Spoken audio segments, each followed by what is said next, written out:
తమిళనాడులో ప్రస్తుతం ఇంకో ప్రాంతీయ పార్టీ అవసరం ఉందా? ఎలాంటి విధి విధానాలతో విజయ్ రాజకీయాల్లోకి వస్తున్నాడు? ప్రాంతీయ పార్టీలు ఒక నినాదంతో, ఒక కారణంతో పుడుతుంటాయి. మరి ఎలాంటి నినాదంతో విజయ్ రాజకీయాల్లోకి రానున్నాడు? ప్రస్తుతం మరొక కొత్త పార్టీని హక్కున చేర్చుకోవడానికి తమిళ ప్రజలు సిద్ధంగా ఉన్నారా? విజయ్ పవన్ కళ్యాణ్ లాగా ఓర్పుతో, నేర్పుతో వెయిట్ చేయగలడా? అనుకున్న లక్ష్యాన్ని చేరుకోగలడా అనే అంశాల గురించి ఈ వీడియోలో తెలుసుకుందాం. విజయ్ 2009 నుండి రాజకీయాల్లోకి రావాలని ప్రణాళికలు సిద్ధం చేసుకుని భవిష్యత్తులో పాలిటిక్స్లోకి తప్పకుండా వస్తాను అనే అభిమానులకు హింట్ ఇచ్చాడు. ఇలా 2011లో అన్నా డిఎంకే పార్టీ జయలలితకు సపోర్ట్ చేశాడు. 2021లో తన అభిమాన సంఘం బ్యానర్తోనే స్థానిక సంస్థల ఎన్నికల్లో పోటీ చేశాడు. పోటీ చేసిన 169 సీట్లలో 68% స్థానాలు గెలిచాడు. ఈ విధంగా విజయ్ పొలిటికల్ ఎంట్రీని వివిధ దశల్లో బాహాటంగానే చెబుతూ వస్తున్నారు. రాబోయే అసెంబ్లీ ఎన్నికల్లో ఎన్ని సీట్లో పోటీ చేస్తాడు, లేదా ఏదైనా పార్టీతో పొత్తు పెట్టుకుంటాడు అనేది భవిష్యత్తులో తెలుస్తుంది. అయితే తమిళనాడులో రాజకీయాలకు, సినిమాలకు చాలా దగ్గర సంబంధం ఉంటుంది. ఎంజీఎన్ఆర్, కరుణానిధి, జయలలిత, విజయకాంత్, కమల్ హాసన్, రజనీకాంత్, ఇప్పుడు విజయ్, ఇలా అందరూ సినిమా రంగం నుంచి వచ్చిన వారే. ఇందులో ఎంజీఆర్, కరుణానిధి, జయలలిత సక్సెస్ అయ్యారు. విజయకాంత్, కమల్ హాసన్ అంతగా రాణించలేకపోయారు. రజనీకాంత్ ఎంట్రీలోనే ఆగిపోయారు. విజయ్ ఇప్పుడున్న రాజకీయ పరిస్థితుల్లో ఎలాంటి విజయం సాధిస్తాడో చూడాలి. సినిమాల నుంచి రాజకీయాల్లోకి వచ్చిన కరుణానిధి డిఎంకే పార్టీ పెరియర్ రామస్వామితో కలిసి విజయాలు సాధించారు. పెరియర్ రామస్వామి అనంతరం డిఎంకే అధినేతగా చాలా ఏళ్ల పాటు ముఖ్యమంత్రిగా ఉన్నారు. అన్నా డిఎంకే అధినేత ఎంజీ రామచంద్రన్ నెంబర్ 1 హీరో నుంచి రాజకీయాల్లోకి వచ్చి విజయం సాధించాడు. తను కూడా చాలా సంవత్సరాలు సీఎం గా కొనసాగాడు. అలాగే హీరోయిన్ జయలలిత కూడా అన్నా డిఎంకే పార్టీలో చేరి ఎంజీఆర్ మరణం తర్వాత పార్టీ పగ్గాలు చేపట్టి కరుణానిధికి పోటీగా నిలిచి గెలిచి చాలా సంవత్సరాలు సీఎం గా తమిళనాడు పరిపాలించింది. వీరి తర్వాత ఆ స్థాయిలో సినిమా వాళ్ళు రాజకీయంగా పెద్ద ప్రభావం చూపలేకపోయారు.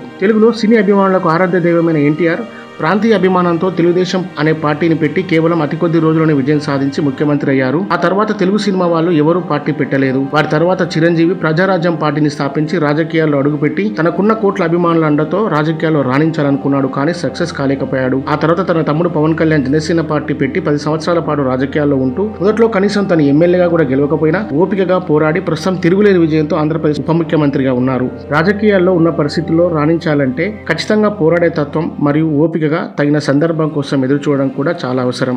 సినిమా అభిమానులు ఉన్నారు కదా, మాకంతా ఓట్లు వేస్తారు, గెలిపిస్తారు అనుకునే పరిస్థితి అయితే ప్రస్తుతం లేదు. తమిళ నటుడు విజయకాంత్ రాజకీయాల్లో కొంతవరకు ప్రభావం చూపాడు. 2005లో పార్టీ పెట్టి 2006 ఎలక్షన్లో పోటీ చేయగా 8.4% ఓట్లు సంపాదించారు. తను ఎమ్మెల్యేగా గెలిచాడు. మళ్ళీ 2009 పార్లమెంటు ఎన్నికల్లో, 2006 అసెంబ్లీ ఎన్నికల్లో చూపిన ప్రభావం చూపలేకపోయాడు. మళ్ళీ 2011లో జరిగిన అసెంబ్లీ ఎన్నికల్లో కొంత ప్రభావం చూపిస్తూ 40 సీట్లకు పోటీ చేసి అందులో 29 గెలిచారు. తర్వాత విజయకాంత్ పార్టీ డిఎండికే బలహీనపడింది. ఈ మధ్యనే విజయకాంత్ మరణంతో ఆ పార్టీ పూర్తిగా మూతపడిందని చెప్పవచ్చు. తమిళ సూపర్ స్టార్ రజనీకాంత్ పార్టీ పెట్టాలని ఆలోచించి రాజకీయాల్లో రాణించాలనుకున్నారు, కానీ చిరంజీవిలా సక్సెస్ కాలేనేమో అనుకున్నాడేమో. తన హెల్త్ కారణాలు, తన వయసు కారణాలు చెబుతూ మధ్యలోనే తను రాజకీయాల్లోంచి రావట్లేదని ప్రకటించి అందరినీ ఆశ్చర్యపరిచారు. కమల్ హాసన్ మక్కల్ నీది మయం పార్టీ పెట్టి విజయాన్ని అందుకోలేకపోయాడు. 2019 పార్లమెంట్ ఎన్నికల్లో కేవలం 3.7% ఓట్లు వస్తే అసెంబ్లీ ఎన్నికల్లో ఇంతకంటే తక్కువ మాత్రమే వచ్చాయి. సినిమా ఇమేజ్ ఉన్నా తను రాజకీయంగా ప్రజల నుంచి మద్దతు పొందలేకపోయాడు. ప్రస్తుతం విజయకాంత్ పార్టీ లేదు, కమల్ హాసన్ పార్టీ అంతగా యాక్టివ్గా లేదు. రజనీకాంత్ రాబోయే ఎన్నికల్లో ఏ పార్టీకి మద్దతు ఇస్తాడనేది తెలియాల్సి ఉంది. అతను కేంద్రంలో బీజేపీకి మద్దతుగా ఉంటున్నాడు, రాష్ట్రంలో డిఎంకే పార్టీకి అనుకూలంగా ఉంటున్నట్టు తెలుస్తుంది.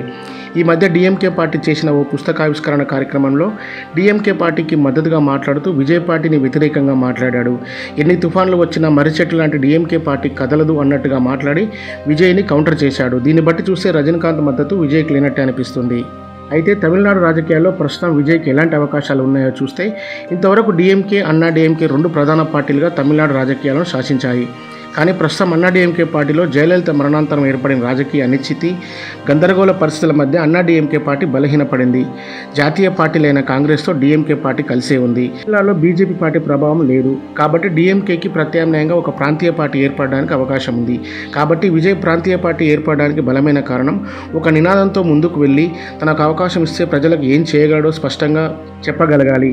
తమిళనాడులో విజయ్ చాలా మంది అభిమానులు కలిగిన పెద్ద హీరో, కానీ అతని అభిమానులంతా అతని కార్యకర్తలుగా మారాల్సి ఉంటుంది. ఎవరైనా రాజకీయాలను, సినిమాల్ని కొంత వేరుగానే చూస్తారు. ఇతనికి సినిమా అభిమానిగా ఉన్న ఒక వ్యక్తి రాజకీయంగా వేరే పార్టీకి అభిమానిగా ఉండే అవకాశం ఉంది. ప్రతి సినీ అభిమాని రాజకీయ పార్టీ కార్యకర్తగా మారతారా అనేది చూడాలి. విజయ్, విజయకాంత్, రజనీకాంత్, కమల్ హాసన్ల మాదిరిగా 60 సంవత్సరాల వయసులో రాజకీయాల్లోకి కాకుండా అతని రాజకీయ ప్రస్థానం 40 సంవత్సరాల నుంచి స్టార్ట్ అయింది. ఇది విజయ్కి కలిసి వచ్చే అంశం. ఈ విషయంలో పవన్ కళ్యాణ్ ఇతనికి చాలా పోలిక ఉందని చెప్పవచ్చు. వీళ్ళ సినిమా కెరీర్ పీక్స్లో ఉండి మంచి వయసులో ఉన్నప్పుడే రాజకీయాల్లో రాణించాలనుకుంటున్నారు. సినిమాలలో కూడా ఇద్దరు చాలా పోలికలు ఉన్నాయి. విజయ్ సినిమా పవన్ కళ్యాణ్ సినిమాలను విజయ్ రీమేక్లు చేసేవారు. పవన్ కళ్యాణ్ని విజయ్ అనుకరించాలని ప్రయత్నించేవాడు. తమిళంలో విజయ్కి, తెలుగులో పవన్ కళ్యాణ్కి సేమ్ స్టార్డమ్ ఉంది. కాబట్టి పవన్ కళ్యాణ్ లాగా కొంత ఓపికగా ప్రజల తరపున పోరాడితే, ప్రజల గలం వినిపిస్తే, ప్రజల సమస్యలపై స్పందిస్తూ పోరాడితే రాజకీయ అవకాశాలు ఉంటాయి. తమిళనాడులో సినిమా వాళ్ళని తెలుగులో కంటే ఎక్కువగా ఆరాధిస్తారు, వారి కోసం గుళ్ళు కడతారు. కాబట్టి అతను సరైన విధానంలో ముందుకెళ్తే పవన్ కళ్యాణ్ కంటే గొప్ప అవకాశాలు అందిపుచ్చుకునే పరిస్థితులు కూడా ఉండొచ్చు. అందులోనూ విజయ్ తన పార్టీ తమిళ వెట్రి కలగంని జెండాని ఈ మధ్య ఆవిష్కరించి మేధావులతో ఆలోచన చేస్తున్నారు. మేధావులను పార్టీలో చేర్చుకుంటున్నారు. అలాగే తన సిద్ధాంతాన్ని కూడా తెలియజేసే విధంగా తన చివరి చిత్రమైన 69వ సినిమాలో రాజకీయ పార్టీ ప్రజలకు ఏం చేయబోతుందో, తన విధి విధానాలు, అజెండా ఏంటిదో ఈ సినిమా ద్వారానే తెలియజేస్తారని చెప్పాడు. ఎజెండా ప్రకారం తన సిద్ధాంతం కులం, మతం, ప్రాంత భేదాలు లేకుండా అందరికీ సమాన అవకాశాలు కల్పించడమే అతని పార్టీ లక్ష్యం అన్నట్లు తెలుస్తుంది.